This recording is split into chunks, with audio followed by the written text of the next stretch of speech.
Well, if you've been following the news from the past few days, you would have noticed Donald Trump has already brought in a raft of changes to US policy after taking office as the 47th president, in particular on immigration. So let's get more on some of those changes now and bring in Senior Fellow at the Migration Policy Institute in New York, Muzaffar Chishti. Muzaffar, thank you so much for joining us this morning. Thanks so much for having me. There has been so much on immigration that Donald Trump has already brought in with his executive orders. Now, one of them I'd like to ask you about was this national emergency declaration at the southern border. We've seen a lot of activity there as well. What are some of the impacts of that decision?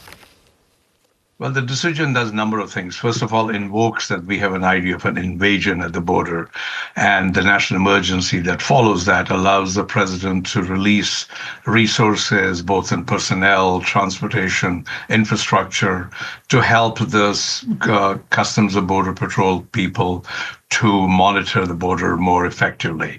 I think it also allows them to build a little bit of the wall more. So it's more an infusion of resources and personnel at this time. One of the things, though, the Mexican president has really fought back on this issue, that it won't just be Mexican asylum seekers who will be housed on the Mexican side of the border, but that other people from South America will be as well. So he's causing a few issues already over the border. Yeah, diplomatic sort of spats are always part of whether deportations can be accomplished. Mexico has the responsibility of only accepting Mexican nationals. Anyone other than a Mexican national has to be a carefully negotiated arrangement with the Mexican government. Mexico in the past has generally been helpful in taking Central Americans, but not anyone else.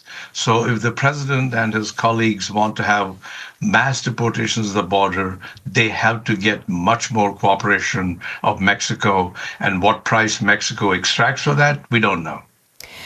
So it looks like there will be quite a bit of fighting within the United States as well, a lot of legal challenges to some of the decisions that have been made by Donald Trump already. One of them we've just heard overnight, that a judge has blocked the Donald Trump's order on birthright citizenship. Can you explain what is going on with this particular issue? So the birthright citizenship was one of the most controversial executive orders issued.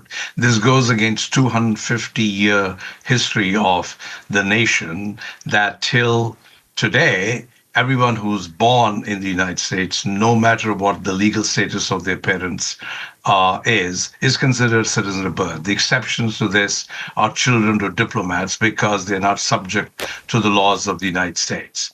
And Supreme Court has ruled on it over the years, and so it's seen as a constitutionally protected right. So if there was any ability to change that, that has to come through an amendment of the Constitution that requires 2/3 of the vote of the Congress and 3/4 of the states to endorse it. He was bypassing it, thinking that we could just make the requirements harsher and more difficult for people who don't have at least one U.S. parent who is permanent resident or citizen. And it got blocked in the 3 days of his issuing the order.